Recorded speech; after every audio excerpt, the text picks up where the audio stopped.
Listo. Eh, estábamos hablando, estábamos hablando propiamente de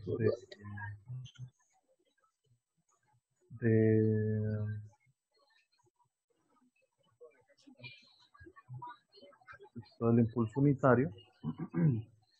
Y de hecho, pues analizamos algunas características, utilizamos la transformada de Laplace como herramienta para identificar pues cuáles son sus prestaciones más fundamentales, pero una de las prestaciones más fundamentales que nosotros vemos es la que está asociada especialmente a su respuesta en frecuencia. Al encontrar la transformada de Laplace y ver que su transformada es 1, eso significa que todas las componentes en frecuencia de esa señal deben ser iguales a 1 de potencia, ¿no? Eso significa que cuando usted excita, por ejemplo, un sistema con un impulso unitario, lo que usted está haciendo es bombardeando ese sistema con todas sus características de frecuencia. Yo quiero mostrarles a ustedes, regálenme un segundo por acá, quiero mostrarles a ustedes una herramienta con la que generalmente yo utilizo, vamos a ver acá, todos están viendo, ¿cierto? Todos están viendo mi Sí, pantalla. señor. Listo. Sí, Eh, profe. por acá hay una con la que yo estudiaba series de Fourier. Me gusta mucho porque esto me ayudó a entender muchas cositas. Yo era así, ¿Se quiero sacar alcanzan una a ver? materia. ¿Sabes? Listo. Entonces, por ejemplo, voy a decirle por acá clear. ¿Listo? En este caso, por ejemplo, si yo cojo esta señal, si yo cojo, por ejemplo, de acá, acá están los componentes seno y los componentes coseno. Si yo leo, por ejemplo, esta que está acá es la componente coseno, o sea, la componente par, pero de 0 Hz, que es lo que nosotros habíamos llamado el nivel de DC. ¿Sí lo ven? Por ejemplo, si yo le digo clear acá, y si yo cojo, por ejemplo, esta componente de acá, esta componente es la componente seno. Este espacito que está acá es lo que se llama el plano cartesiano. ¿Sí? Y claro, si nosotros lo miramos con respecto aquí a cero, ¿cierto? Con respecto a este eje cero, seno es simétrica, miren acá está parte positiva y parte negativa. Entonces ahí es donde se ve si una señal es par o impar. ¿Sí recuerdan esas características?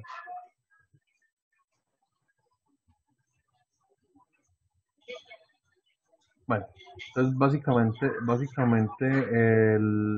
la característica de una señal par es que, por ejemplo, acá tengo, este punto acá es f de x, ¿cierto? Entonces f de x es 1, digámoslo así. F de x es 1. Pero este acá, f de menos x es menos 1. Entonces la característica de una señal par es precisamente esa. Que, a ver si lo puedo escribir por acá. Eh, sí que fx es igual a f de menos x. Eso, entonces exactamente esto, que f de x es igual a menos f de menos x. ¿Sí o qué? Claro, porque si por ejemplo nosotros aquí miramos y este No, de profe, acá, pero sería solo sin el menos que hay al principio. O sea, sería solo, o sea, la impar, sí creo que es f de x igual a menos f de x. Y la par sería, no sería solo con f de menos no, x. no porque mira por ejemplo, si tú por ejemplo acá decimos que este punto acá esto acá es x, ¿sí? Por decirlo así. Entonces si nosotros miramos acá menos x, ¿cierto? Menos x es igual a cuánto? F de menos x es menos 1. Y para poder que sea igual tiene que tener un menos.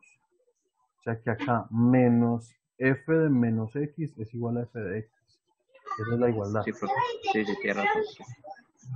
Esa Ok. sería una. Esa sería una de las,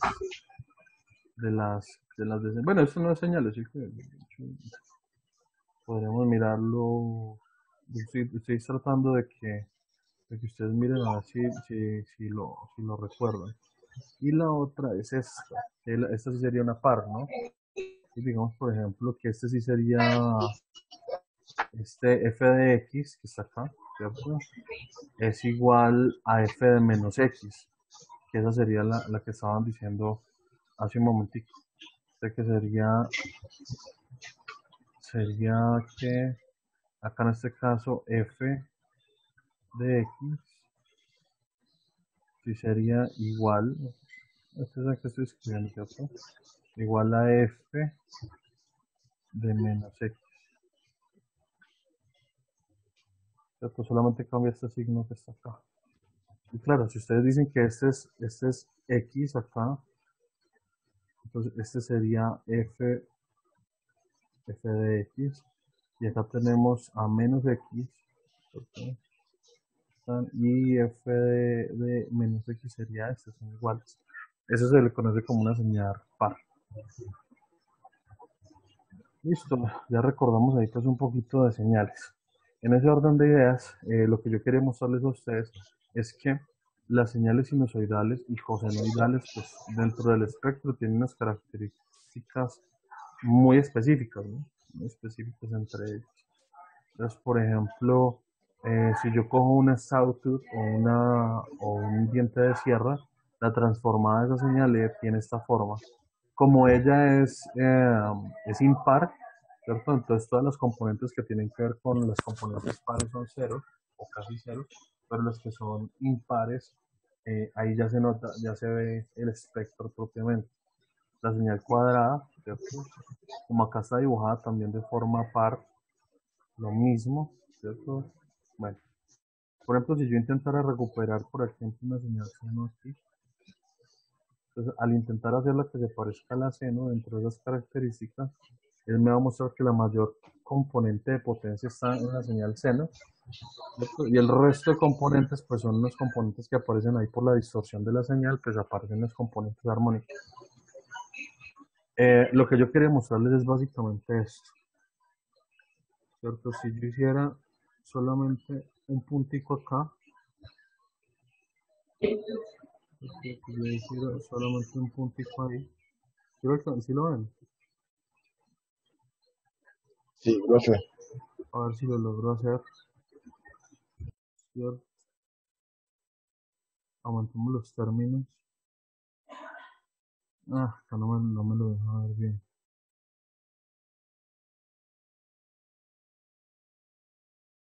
No me lo deja ver bien. Acá en teoría, para construir este elemento que está acá, debería, eh, debería permitirme, debería permitirme mirar. Pero otra forma que podemos hacer es, por ejemplo, aumentar todos los coeficientes de frecuencia. Sí. Pues en teoría ese, eso que les estaba mostrando yo hace un momento a ustedes es,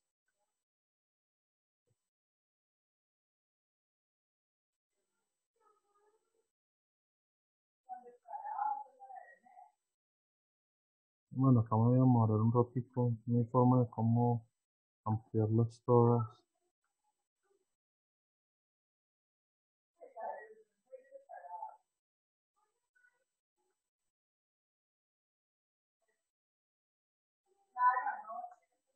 Claro, entonces si yo empiezo a sumar componentes, por ejemplo, de potencia acá,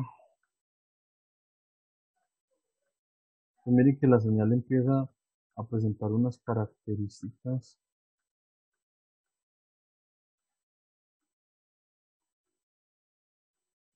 Si ven como esos picos, como impulsos, y eso que no he puesto la seno todavía.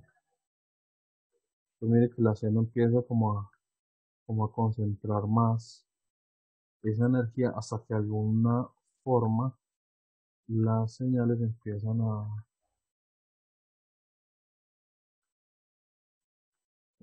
concentrarse. Pues era básicamente lo que quería mostrarles a ustedes. Estos pulsos que se empiezan a ver Pues que no sé por qué esta simulación me los muestra eh, a mí simétricos por lado y lado.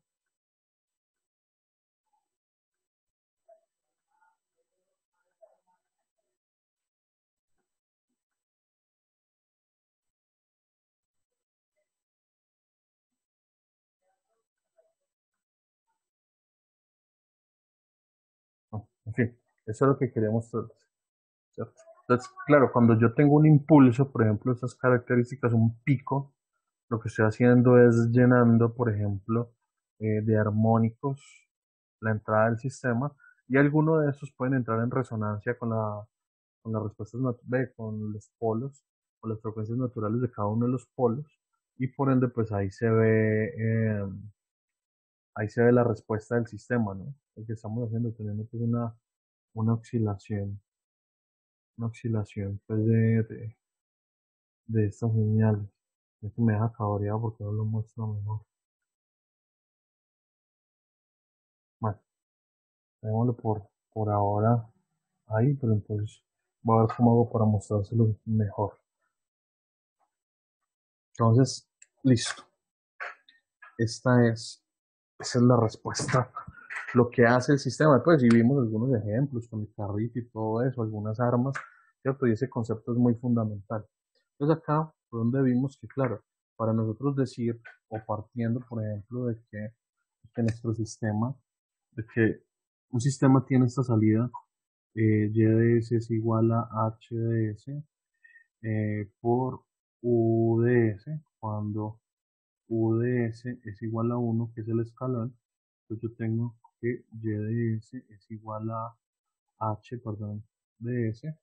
Entonces, si yo quiero encontrar a y de t, que sería una función en el tiempo, sería igual a la transformada inversa de Laplace de y de s, que es equivalente también a la transformada inversa de Laplace de h de s, que para términos prácticos se llama h de t. Entonces, en este caso, y de t es igual a h de t, que a esto fue lo que llamamos una respuesta al impulso.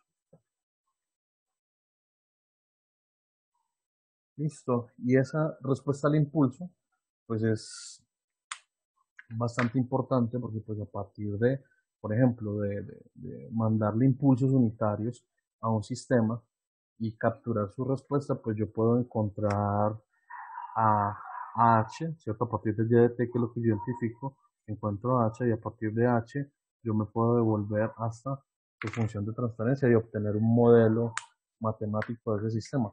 Entonces, esa es una forma, por ejemplo, de cómo podría yo hacer un proceso de estimación de parámetros, ¿cierto? O estimar los parámetros de un sistema como tal. Listo. ¿Tienen alguna pregunta? Está ahí. No, profe. Listo. Entonces, otra de las señales típicas que hemos trabajado, que vamos a trabajar, es la señal escalón. Es la señal escalón. Esta sí que es bastante usada. Esta señal generalmente se llama U sub S de T. S se utiliza por la palabra step o de paso, ¿cierto? Donde nosotros podemos decir que esta señal tiene la siguiente característica. Es igual a 0 para todo valor de t menor que 0 y es igual a 1 para todo valor de t mayor o igual a 0. Gráficamente, esta función tiene este comportamiento que ustedes ya conocen. 0 para todo valor de t menor o igual a 0 es igual a 1 para todo valor de t mayor que 0 a 1. Esta señal, al igual que la anterior, cumple una propiedad también, que es la propiedad de desplazamiento. ¿Qué significa? Que el delta de Dirac también puede haber un delta de Dirac de t menos 0, ¿cierto? Lo que implica, por ejemplo, que por acá en t de 0 aparezca el impulso Y de hecho, esa característica que les acabo de mostrar es todo lo que es la base de la teoría del muestreo de Nyquist, por ejemplo, o todo lo que, y el teorema del criterio, el teorema del criterio de Nyquist para definir el muestreo también es supremamente básico en la definición, por ejemplo, de los sistemas digitales, de los sistemas dinámicos digitales, por ejemplo. Y la propiedad también acá de este nodo, sino de U sub S de T menos T sub 0, es también exactamente lo mismo, porque por ejemplo por acá definimos un T sub 0 y el sistema se comporta exactamente igual. O sea, tiene esa propiedad de desplazamiento ambos. Eh, ¿Cómo? ¿Cierto? Como función de transferencia o como función en el dominio de Laplace, ¿cierto? Tendríamos que definirlo, por ejemplo, que la U sub S de S, ¿cierto? Es igual a la transformada de Laplace de U sub S de T. Esto es lo que sería igual a decir que tengo la transformada de Laplace, o sea, U sub S de S es igual a la definición de la transformada menos infinito a infinito de la señal que necesito transformar, que en este caso es U sub S de T por E a la menos S T por dt. Algo que nosotros ya sabíamos es que U sub S de T solamente tiene sentido de cero, desde menos, no tiene sentido, por ejemplo, desde menos infinito hasta cero. Entonces yo puedo eliminarla castigando los límites de la integral. Entonces U sub S de S es igual a la integral desde 0 hasta infinito de E a la menos S de T por dt. Si nosotros solucionamos esta integral, llegamos a que nos queda menos 1 sobre S por E a la menos st evaluada entre 0 y el infinito. Entonces nos queda la evaluación superior, ¿cierto? Que es menos 1 sobre S por E a la menos infinito de T. Bueno, menos infinito, infinito no es un número para usarlo así, pero pues entre nosotros guiño, guiño, ¿cierto? Y menos con menos da más 1 sobre S por E a la 0T. Entonces esto da 1. Digamos que E a la menos infinito nos da 0. O sea, Profe, ¿E a la 0T o E a la S0? ¿Cómo es ahí? bueno, ¿No te voy a reemplazar? pongámosle la S. Bueno, Listo, sí, ahí va, ahí va. bueno. Bueno, de hecho, perdón. Estamos reemplazando T por 0. Sí, no, Estamos porque hablando. sí, porque la evaluación ya es en T igual a 0. Entonces, sí, señor, es Ajá. E a la S0, ¿cierto? Pero entonces esto de acá me da igual a 1, este término de acá me da 0. Entonces me queda al final a mí que U sub S de S, o sea, la transformada de escalón, es un 1 sobre S. ¿Eso qué significa? Que en frecuencia yo tengo en el tiempo, yo tengo este escalón, pero en la frecuencia tengo lo siguiente. Cuando S es igual a 0, la componente de frecuencia es igual a 0, pues esto es asintótico hacia arriba, pero a medida de que vamos aumentando hacia un lado, aumentando hacia el otro, las componentes de frecuencia van disminuyendo.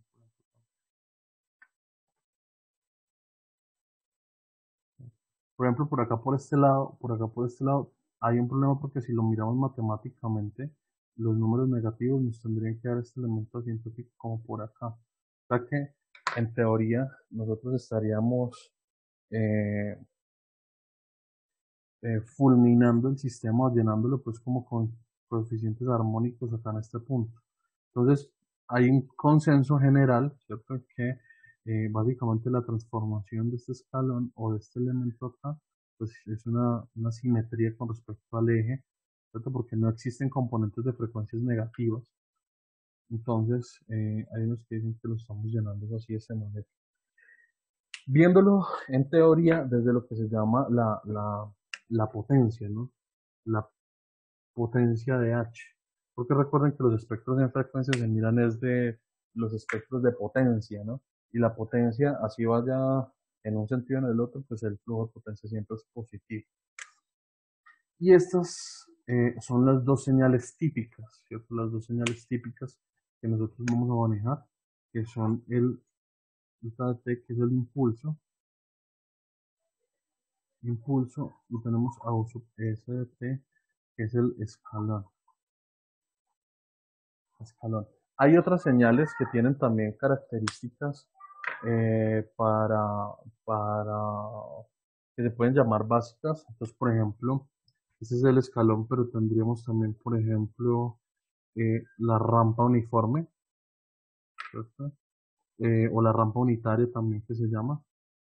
O tendríamos también la parábola unitaria.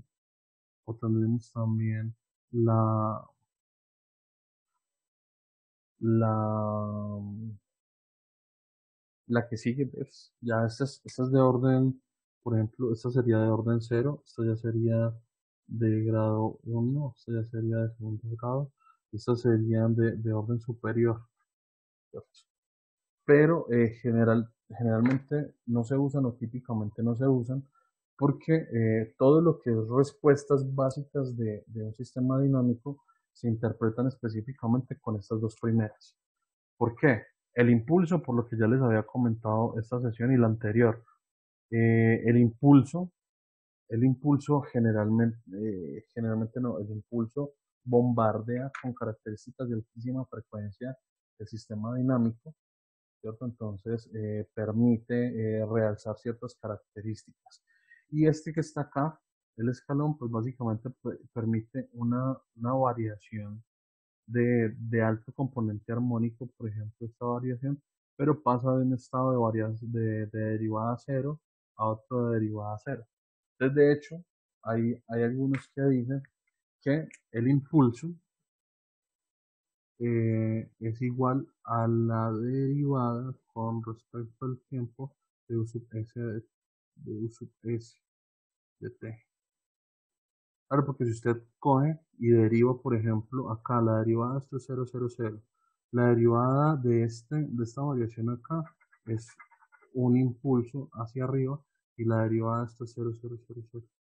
Entonces, claro, la derivada de un escalón converge a un impulso, que es uno de los teoremas que se usan para identificar, por ejemplo, utilizar los modelos ¿cómo se llaman? Utilizar, por ejemplo, métodos derivativos para calcular los coeficientes de Fourier en, en el cálculo de espectros. Listo. ¿Qué preguntas tienen hasta ahí?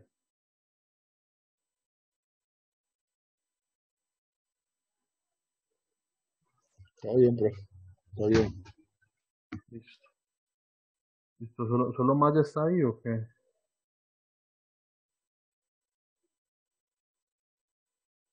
Todo bien, profe. Vayan, profe. Tranquilo. No, Gracias. bueno. Bien. Me alcancé a sentir solo con Maya y me dio susto. Profe, yo tenía una pregunta. Señor. Es que la vez pasada, pues, como que no me quedó muy claro cuando yo le pregunté que físicamente qué era una indeterminación. ¿Se acuerda cuando estábamos hablando de eso? De las Sí. medidas de transferencias. Ajá. Pues que usted dijo, como que más adelante le iba a explicar, pero pues esas cosas que no le entendí bien. Bueno, Pues que físicamente cómo se interpretaba eso. listo. Matemáticamente una indeterminación es cuando el elemento o el polinomio del denominador es cero. Eso está claro, ¿cierto? Señor, Listo. Pero matemáticamente ese valor de ese cero le genera a usted una indeterminación. Ahora, físicamente ese valor le determina a usted un elemento básico y fundamental de un foco dinámico del sistema. O sea, ese valor que le hace cero a usted, el denominador, o que le indetermina matemáticamente el denominador, le muestra a usted las características y las componentes en frecuencia que tiene un sistema en específico. O sea, matemáticamente le dice que el sistema se le inhabilita, pero físicamente le está entregando características fundamentales comportamentales del sistema. Es como por decirlo, es como por decir esto. Em, Ay, qué digamos, pena. Cuando usted dice algo que características fundamentales, como cuando uno dice un parámetro del sistema. sí, claro, porque por ejemplo, tenemos por acá un plano. ¿Sí o qué? Entonces, digamos, por ejemplo, que eh, a un polo usted se le indetermina eh, cuando usted tiene, por ejemplo, eh, este polo, ¿sí o qué? O este par de polos, por decirlo así. Cuando el valor en frecuencia del sistema o de alguno de los polos toma alguno de esos dos polos, pues el sistema se indetermina. ¿Sí o qué? Claro, pero cuando usted mira esto desde un espectro, ¿cierto? Desde un espectro, acá hay una distancia y aquí hay una distancia que cuando se ven a un plano, esos elementos tienen unos coeficientes de frecuencia. Bueno, en este caso son dos, ¿no? Uno solo que está acá, digámoslo así. O sea, esto se puede mapear a un espectro de frecuencia del sistema. Miren lo que está. ¿Sí o qué? Ahora, eh,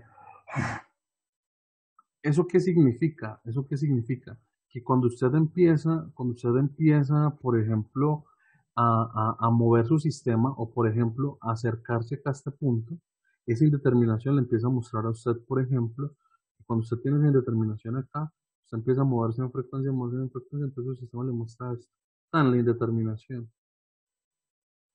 Igual le muestra aquí, ¿cierto? Y acá estamos en frecuencia. O sea que esa indeterminación matemática, usted en frecuencia, ¿usted cómo interpreta eso? En- cómo la interpreto? Como qué pena. Claro, usted cómo interpreta que matemáticamente en este elemento que está acá, que está asociado a una frecuencia natural del sistema, le presenta este pico acá. ¿Usted cómo interpreta eso? Pues yo recuerdo que usted en algún momento nos ha dicho que todo sistema de por sí es como un filtro. Sí, Entonces, pues básicamente uno diría que si él está detectando ¿cómo le digo? Esa frecuencia, pues es porque es específica de él o pues, o él pertenece. No sé si me hagan pues de entender. alguna, de alguna manera sí, sí es que, pero en realidad lo que sucede ahí es que esta indeterminación o ese impulso de frecuencia que se ve ahí se construye, a ver, que aparezca ese coeficiente de frecuencia ahí, ¿cierto? Ese componente de frecuencia ahí es básicamente un efecto de la indeterminación que se da por el polo, ¿sí me hago entender? No, profe, la verdad qué pena, pero no, pues no Listo. lo veo, pues con el concepto de polo no me enredo. Ahí, Listo. Espere pues. actualmente. Espere pues. Usted tiene acá un plano cartesiano, ¿sí o qué? Entonces, por ejemplo, nosotros decimos que el polo de este sistema, 1/S más 3, ¿cierto? Entonces, ¿dónde se indetermina este sistema? En -3. Eso, -3. Entonces, digamos que -3 está acá. O sea, en teoría, aquí iría un polo. Si Ok. usted lo mira como frecuencia, él probablemente no tiene componente de frecuencia. ¿Sí o qué? Listo. Entonces digamos que Listo. esa respuesta de ese sistema que está ahí es netamente transitoria. ¿Estamos? Sí, profe. Listo. Entonces ahorita, por ejemplo, tenemos este otro sistema, por ejemplo. eh, sería s al cuadrado más 6s más 9. ¿Sí o qué? A ver. mm, bueno, más bien, este sistema tiene dos polos. Tiene -3 más 3J y tiene -3 menos 3J. 3J. ¿Sí o qué? O sea que esos dos componentes están acá. ¿Sí o qué? Ajá. Entonces, esos componentes tienen una componente de amortiguamiento transitorio que está acá, ¿sí lo ven? Y tienen una componente oscilatoria. ¿Estamos de acuerdo? Mm, profe, qué pena. Si uno factoriza ese, eso no quedaría con S más 3. Sí, sí, sí. Ah, no, espere. Lo que pasó fue que intenté hacerlo acá, pero no lo terminé de hacer así porque me daría el caso de multiplicidad 2. Y al tener un caso de multiplicidad 2 significa que este polo aquí sería doble. O sea que serían dos polos que solamente tienen características transitorias entregándole energía a un sistema. Entonces no podría mostrarle ese efecto. Ah, listo, listo. Gracias. Listo. Ok. Ahora, estos elementos que están acá tienen una frecuencia omega n, que en este caso es omega n, que esto es igual a 3, y acá tiene omega n, que es igual a ¿quién? A menos A menos 3. 3. ¿Sí o qué? Listo. Estas son las frecuencias de resonancia de estos dos polos. Ahora, si usted mira en un plano de frecuencias, donde esto que está acá es omega, entonces por aquí en omega n, o sea, por acá en 3 Hz, digámoslo así, ¿cierto? Pasa algo. Entonces, claro, si usted este sistema que está acá, digamos que estos sean al polo que tiene estas dos raíces acá, usted empieza a aumentarle la frecuencia, usted va a encontrar que, por ejemplo, cerca de donde está esta frecuencia, el sistema va a hacer esto. Cerca de donde está esa frecuencia. Este que está acá es un armónico de potencia asociado, ese es un armónico de potencia que está asociado a esa respuesta natural de esos dos polos. ¿Sí me van a entender? O sea que usted también puede ver el sistema no solamente como una localización de polos en un plano cartesiano, sino que también puede ver un sistema dinámico como un sistema que tiene unos coeficientes armónicos. ¿Sí me lo entienden? Entonces, acá en este 3, por ejemplo, que normalmente indeterminaría el sistema, entonces, por ejemplo, en este valor, o no necesariamente 3, en el equivalente a estos polos que están acá, pues se generaría una indeterminación. Y esa indeterminación, pues lo que va a hacer es pintarle un impulso de energía en esa frecuencia natural específica. Profe, el otro armónico, ahí gráfico 3 y el otro sería menos 3, ¿cierto? Sí, lo que pasa es que frecuencias negativas no existen. El otro estaría, digámoslo, como por acá, ¿cierto? Pero entonces eso sería lo que le entrega a usted la simetría del espectro de frecuencia. Ah, es que aquí me salió otra duda. Yo recuerdo que en teoría de señales en algún momento nos dijeron que eso era como una sobrecarga de energía, algo así por ese estilo. ¿Qué era una sobrecarga de energía? Pues digamos cuando esa, ese armónico que se genera en 3, o ese, No, no, no, no, no, no, no, no. Es como, por ejemplo, que usted diga, por ejemplo, la señal triangular tiene estos armónicos. Ya. Esa es una característica de una señal triangular, ¿sí o no? sí. Listo. Así, de la misma manera, yo le digo, un sistema dinámico tiene estos armónicos. Ya. Es la misma representación, es exactamente la misma representación. O sea, ambos son sistemas dinámicos, como por ejemplo, la función de transferencia de un sistema tiene su coeficiente o tiene su relación en el tiempo que se llama la respuesta al impulso. ¿Sí o qué? Sí. Claro, entonces como usted tiene una señal que tiene una respuesta al impulso en el dominio del tiempo, tiene una respuesta al impulso en el dominio del tiempo, pues eso significa que esa señal es susceptible también de tener una frecuencia natural y de tener también unos armónicos en el dominio de la frecuencia asociados a la respuesta de ese sistema. O sea, su sistema, en este caso la señal triangular, tiene esta función en el tiempo si usted la quiere ver. ¿Sí qué? En cambio, este sistema que está acá, pues puede tener este comportamiento de su sistema. Ahora, si usted mira esto como señal, pues tiene este comportamiento, y si usted mira esto como señal, pues tiene este comportamiento acompañado del armónico que lo excita también. pero sigue teniendo un espectro de frecuencia también asociado a ese sistema.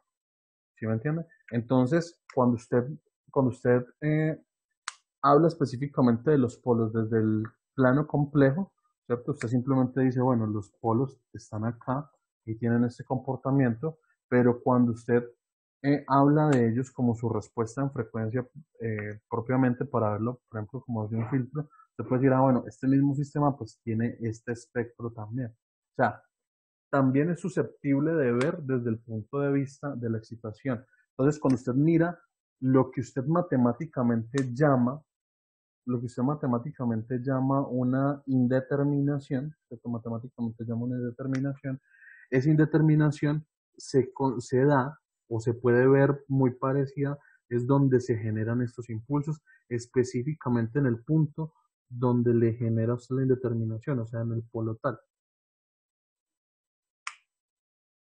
¿Sí me entiende? Sí, profe. Ya ahora sí ya le entiendo bien. Listo, ya quedamos claros. ¿Alguien más tiene alguna otra pregunta?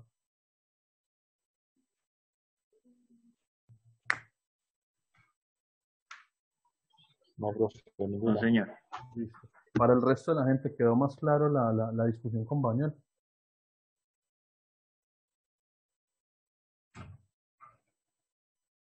Es una forma de verla, Señor. es una forma de ver el asunto, es una forma de entender, es otra forma de ver específicamente que todo sistema físico tiene una respuesta en frecuencia y que toda respuesta a frecuencia tiene un sistema, está asociado a un sistema físico. ¿Listo? Es exactamente lo mismo. Y es una forma, pues, como de ver eso. Es, por ejemplo, cuando usted diseña polos o cuando usted diseña un sistema, ¿cierto? Usted garantiza que su filtro tenga un punto Q de menos 3 decibeles. ¿Sí? ¿Ok? Pero, por ejemplo, si usted aumenta el punto Q, uf, entonces, claro, cuando usted encuentra el punto Q, ¿cierto? Cuando usted encuentra el punto Q, desde el comportamiento en frecuencias del sistema, usted dice, vea, aquí en menos 3 decibeles, esta va a ser mi frecuencia de corte, ¿cierto? Y usted decía acá que el punto Q era 1 sobre la raíz de 2. ¿Se acuerdan de eso? Sí, Claro. Ahora, ese era el punto de máxima transferencia de energía, de potencia, algo así. ajá, claro, entonces cuando usted empieza a hacer, no, ese no es el punto de máxima transferencia de energía. Ese, bueno, en ¿Cuál es? realidad ustedes, pues Depende. para complementarles a ustedes, ustedes saben por qué el punto Q era 1 sobre raíz de 2 y no otro valor. Yo me acuerdo que eso satisfacía, por así decirlo, una ley, algo que tenía que ver con potencia, pero exactamente no recuerdo muy bien. Por el coseno del, ¿no es? Ah, ah, ah. Mm, No. No. Eso tiene que ver con esto. Venga, ya, ¿qué es?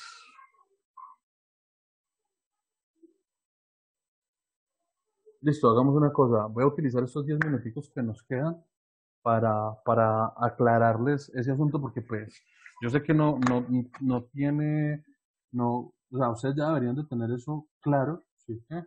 Pero pues me interesa que ustedes tengan eso bien complementado. Listo.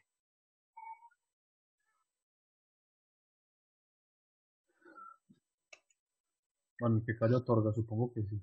Profe, una preguntita antes que continuar con eso. Señor.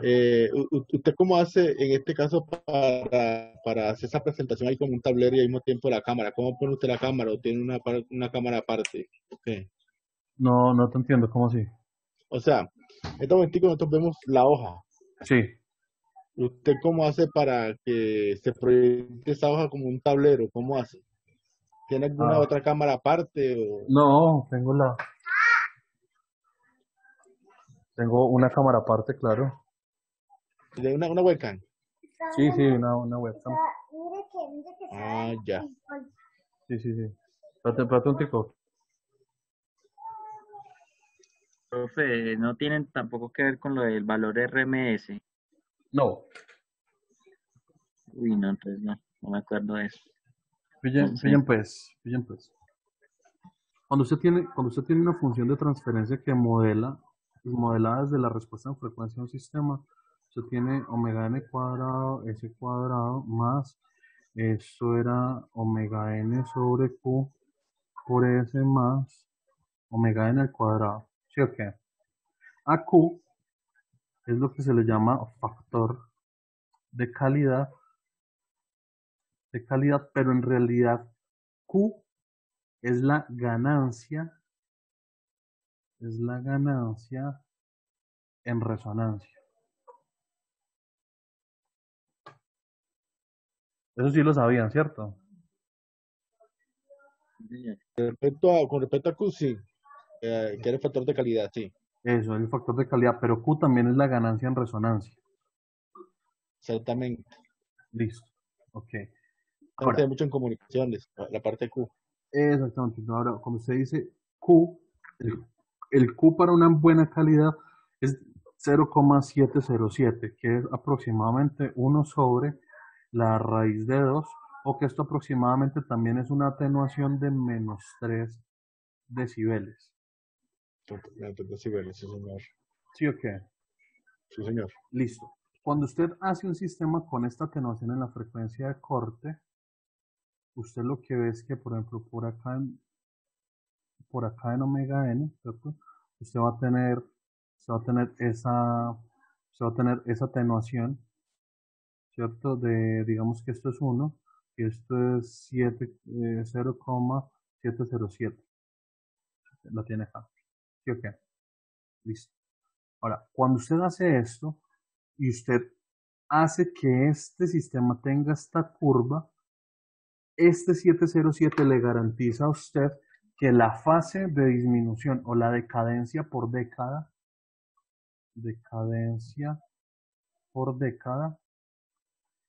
es lineal.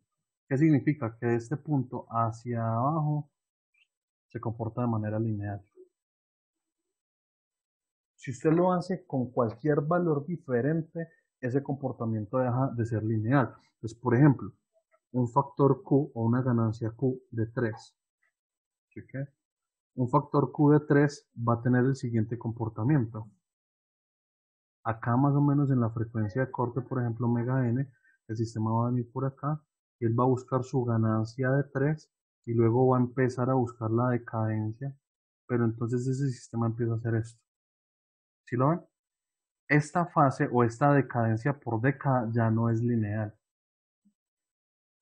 Ya no es lineal. Y ahora, cada que usted hace lo mismo, por ejemplo, Q, el factor Q de un filtro es 5, ¿cierto? En la misma frecuencia omega n, ¿cierto? En la misma frecuencia omega n, él va a salir a buscar su ganancia y va a salir con mayor comportamiento de ese tipo. O sea, usted nunca va a garantizar que esta zona vuelva a ser lineal. Y es una forma de garantizar de que los filtros o de que su atenuación por década tiene un comportamiento lineal. Es el único valor que le garantiza a usted esa característica. Y eso se puede ver o se puede simular, por ejemplo. Voy a compartirles por acá. Vamos a ver si me deja mostrar aquí en la clave.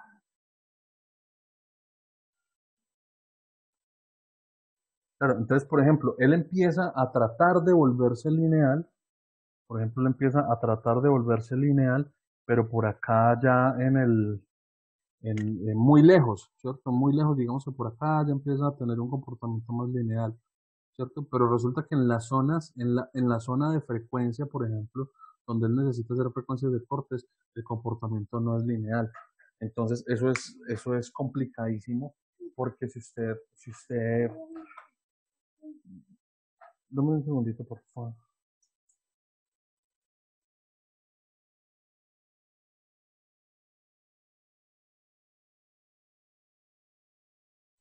Bueno, muchachos, entonces en ese orden de ideas, les voy a compartir acá un momentico esto. Voy a compartir la pantalla. Compartir la pantalla porque si comparto solamente si comparto solamente ahí están viendo todos mi escritorio, ¿cierto? Sí, profe. Listo. Entonces, por ejemplo, voy a poner una función de transferencia. Entonces, vamos a utilizar esto. Entonces voy a decir, por ejemplo, que mi frecuencia omega n va a Profe, ser, qué pena. Yo solamente estoy viendo ahí como su carpeta de escritorio. No sé, como los documentos. sí, Sí, me imagino que está en MATLAB. sí señor. No, yo no lo estoy viendo, la verdad. Espera un No, no, no, momento. no, tampoco yo, profe. Qué pena. Listo, por acá sí. Ahí, Sí, listo, ya lo estoy viendo. listo. Gracias. Entonces acá tengo omega n. Entonces digamos que omega n va a ser igual a 2 por pi por f. Digamos que en este caso pongámosle 100 Hz para decir cualquier cosa. Digamos que nuestro factor q va a ser igual a 1 sobre s t de 2. Sí, que es más o menos exactamente. Entonces digo, por ejemplo, mi función de transferencia va a ser igual a omega n cuadrado, ¿cierto? Dividido entre s al cuadrado más omega n sobre q por s más omega n cuadrado.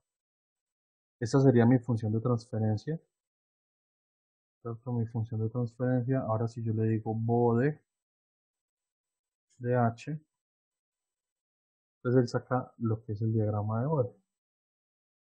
Wait, espérenlo. Exactamente. ¿Sí lo pueden ver? Claro, entonces si yo trato, por ejemplo, bueno, en esta figura,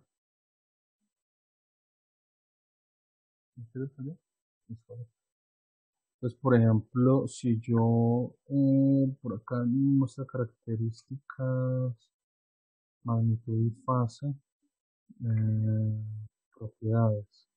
Necesito, por ejemplo, que por aquí me muestre las unidades, no en radianes sobre segundo, sino en hertz. Close. Listo.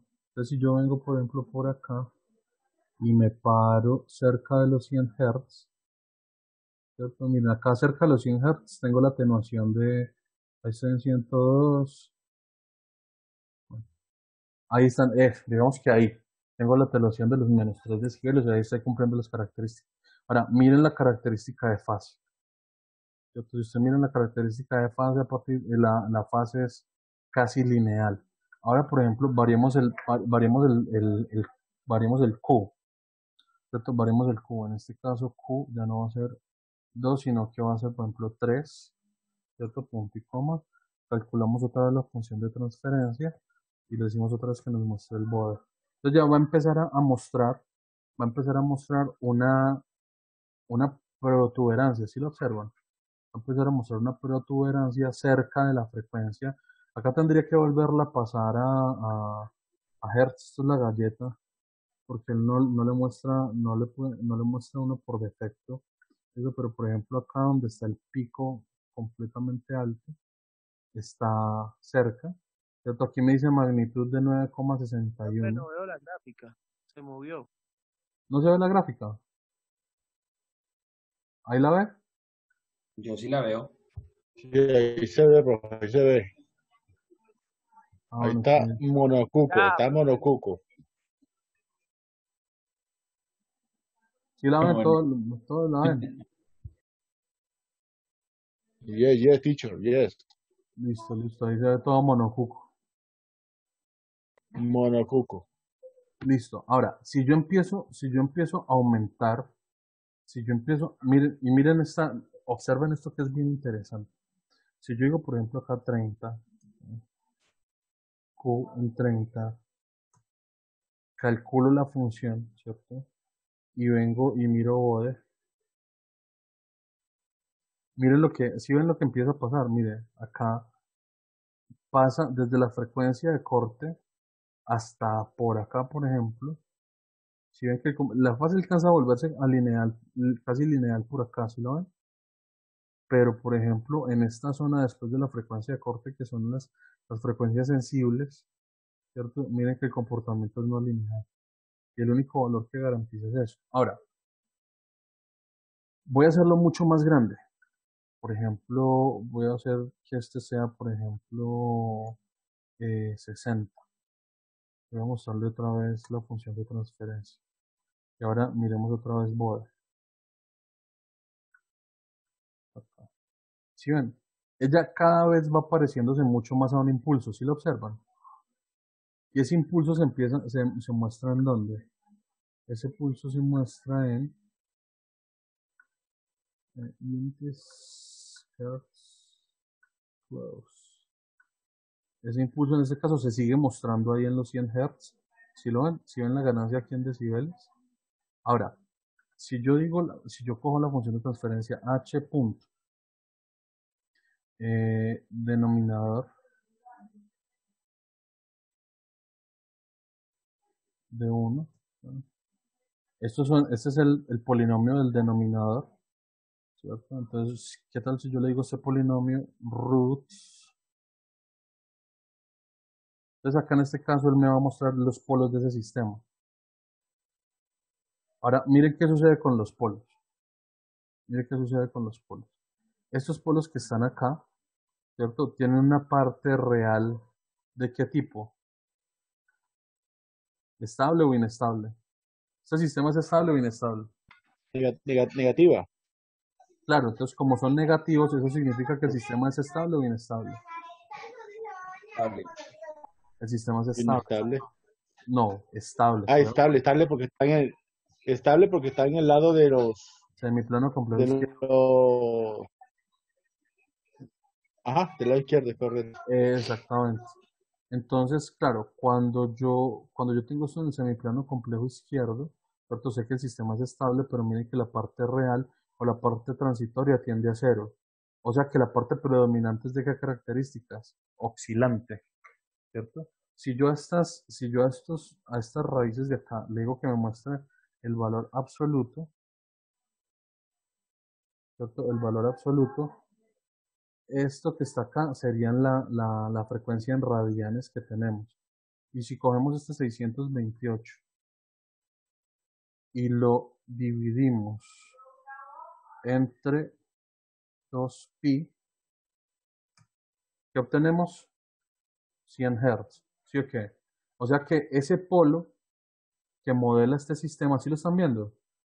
Esos polos que son modelados por este sistema, ¿cierto? Me están mostrando a mí unos coeficientes en frecuencia en esta frecuencia, que al final es un armónico.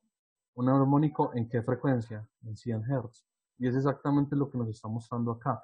O sea que esto que está acá se está volviendo o está tendiendo a convertirse en un armónico, porque este sistema o la respuesta de este sistema debe ser altamente oscilante. Por ejemplo, step, aquí, figure, step H.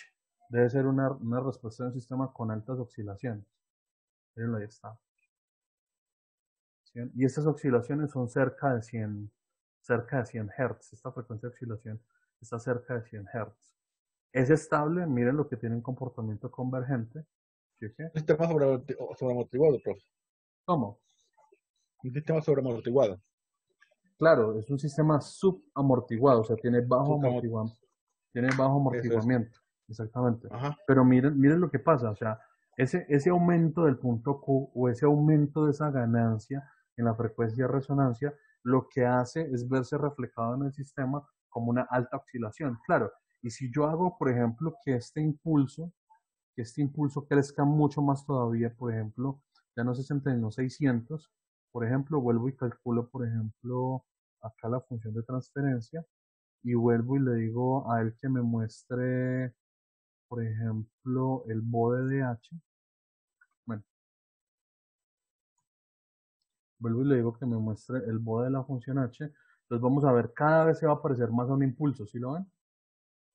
Y si yo vuelvo y hago el mismo dato de ahorita, muéstrame las raíces y muéstrame el valor absoluto, 628,31.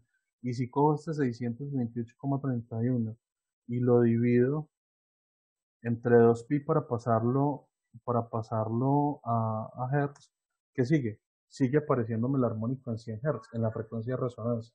¿Sí lo observan? O sea que en realidad, ese factor de calidad que nosotros estamos haciendo nos permite a nosotros controlar desde el punto de vista de los filtros la ganancia en la frecuencia de resonancia.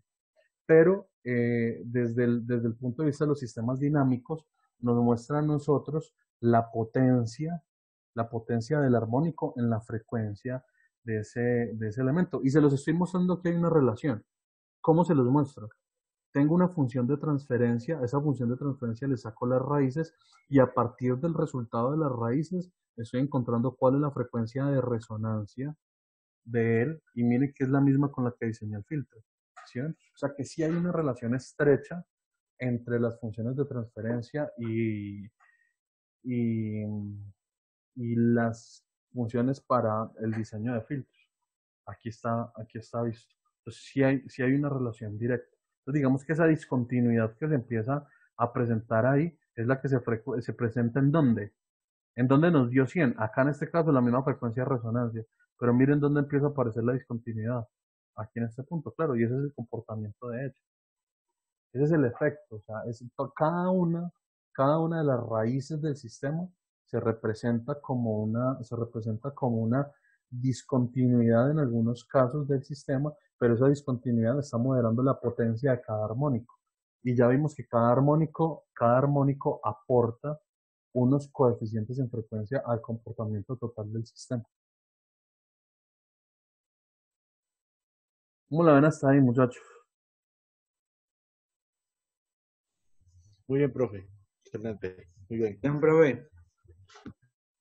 Listo, muchachos. Entonces, yo creo que por hoy podemos dejarla hasta ahí. Listo. Nadie más tiene preguntas.